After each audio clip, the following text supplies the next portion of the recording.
श्रीमद् भगवत गीता यथारूप अध्याय 16 देवी तथा आसुरी स्वभाव श्लोक 8 से 10 तक के बारे में जानेंगे। यदि आप हमारे चैनल में नए हैं तो हमारे चैनल को लाइक करें, सब्सक्राइब करें और साथ ही बेल आइकन जरूर दबाएं ताकि आपको आने वाली वीडियो के सारे नोटिफिकेशन पहले प्राप्त हों। और हमारी वीडियो को ज़्यादा से ज़्यादा शेयर करें ताकि अन्य लोगों तक श्री भगवान के मधुर वचन पहुँच सके। असत्यम प्रतिष्ठम ते जगद आहुरी नीशरम अपरिस्पर्श संभूतम किम्न्यात काम हेतुकम। अर्थात वे कहते हैं कि यह जगत मिथ्या है, इसका कोई आधार नहीं है और इसका नियमन किसी ईश्वर द्वारा नहीं होता।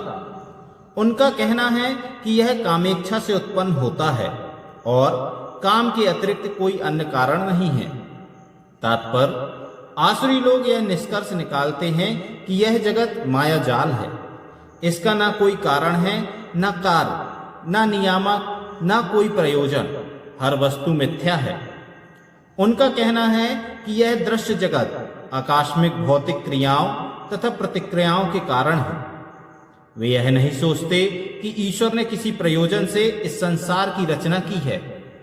उनका अपना सिद्धांत है कि यह संसार अपने आप उत्पन्न हुआ है और यह विश्वास करने का कोई कारण नहीं कि इसके पीछे किसी ईश्वर का हाथ है।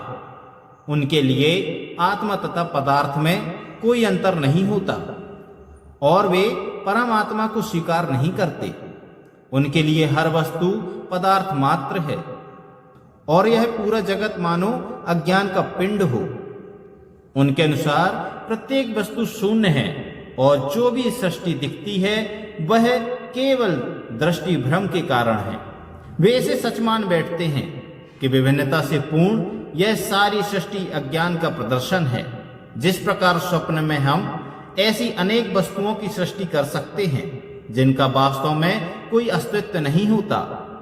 अतएव जब हम जाग जाते हैं तो देखते हैं कि सब कुछ स्वप्न मात्र था। लेकिन वास्तव में यद्यपि असुर यह कहते हैं कि जीवन स्वप्न है, लेकिन वे इस स्वप्न को भोगने में बड़े कुशल होते हैं।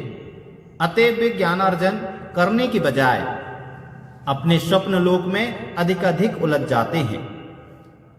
उनकी मान्यता है कि जिस प्रकार शिशु केवल स्त्री पुरुष के संभोग का फल है, उसी प्रकार यह संसार बिना किसी आत्मा के उत्पन्न हुआ है।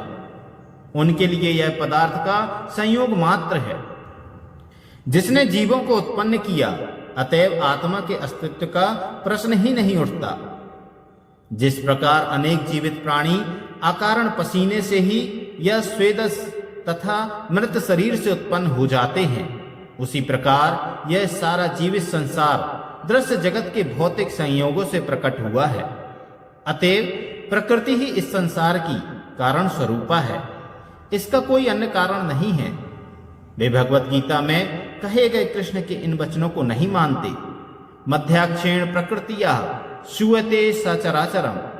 सारा भौतिक जगत मेरे ही निर्देशन के अंतर्गत गतिशील है।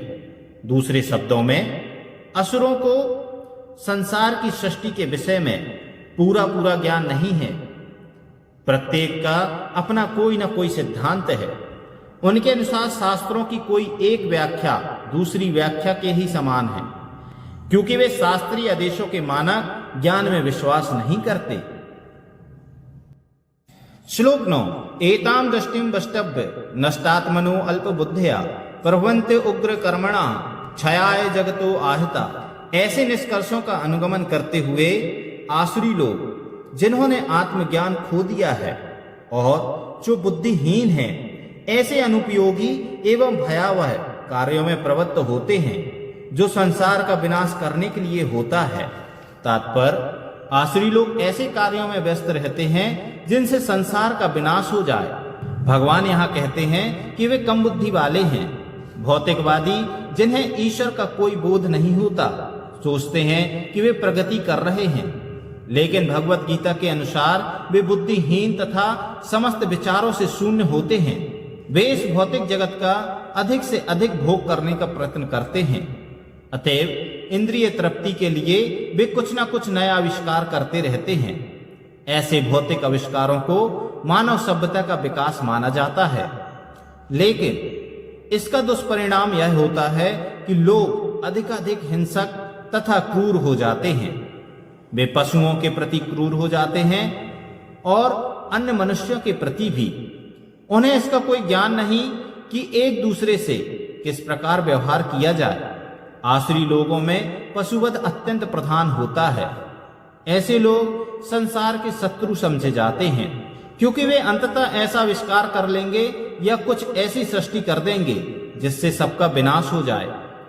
अप्रत्यक्षता यह श्लोक नाभिकीय अस्त्रों के आविष्कार की पूर्व सूचना देता है, जिसका आज सारे विश्व को गर्व है।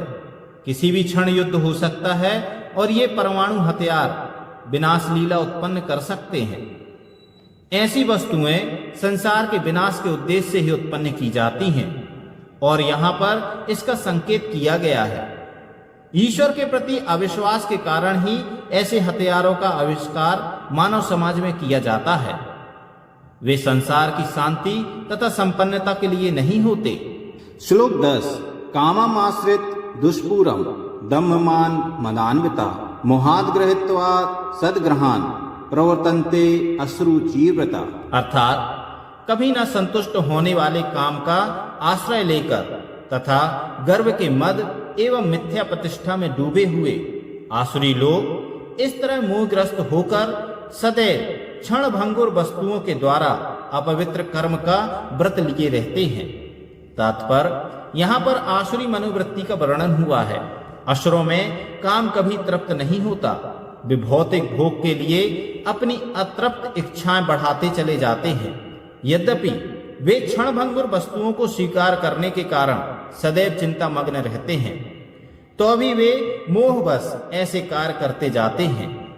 उन्हें कोई ज्ञान नहीं होता, अतएव वे यह नहीं कह पाते कि वे गलत दिशा में जा रहे हैं। क्षणभंगुर वस्तुओं को स्वीकार करने के कारण वे अपना निजी ईश्वर निर्माण कर लेते हैं, अपने निजी मंत्र बना लेते हैं और तदनुसार कीर्तन करते हैं। इसका फल यह होता है कि वे दो वस्तुओं की ओर अधिकाधिक आकृष्ट होते हैं, काम भोग तथा संपत्ति संचय। इस प्रसंग में अशुचि व्रता शब्द अत्यंत महत्वपूर्ण है, जिसका अर्थ है अपवित्र व्रत। ऐसे आसुरी लोग मद्य, स्त्रियों, दूध कीड़ा तथा मांसाहार के प्रति आसक्त होते हैं। ये ही उनकी अशुचि या अपवित्र या गंदी आदतें हैं। दर्प तथा अहंकार से प्रेरित होकर वे ऐसे धार्मिक सिद्धांत बनाते हैं जिनकी अनुमति वैदिक आदेश नहीं देते। यद्यपि ऐसे आसुरी लोग अत्यंत निंदनीय होते हैं, लेकिन संसार में कृत्रिम साधनों से ऐसे लोगों का झूठा सम्मान किया जाता है। यद्यपि वे नरक की ओर बढ़ते रहते हैं, लेकिन वे अपने को बहुत बड़ा मानते हैं। ये थे आसुरी लोगों के स्वभाव। आगे के श्लोकों की जानकारी के लिए आप हमारे चैनल को लाइक और सब्सक्राइब जरूर करें। अन्य आसुरी स्वभावों या इस अध्याय के अन्य श्लोकों या पूर्व अध्याय जो हमने यहाँ पर पढ़े हुए हैं या वीडियो बनाई हुई है, उसके बारे में जानने के लिए आप हमारे चैनल को सब्सक्राइब जरूर करें। जय श्री कृष्णा, राधे राधे।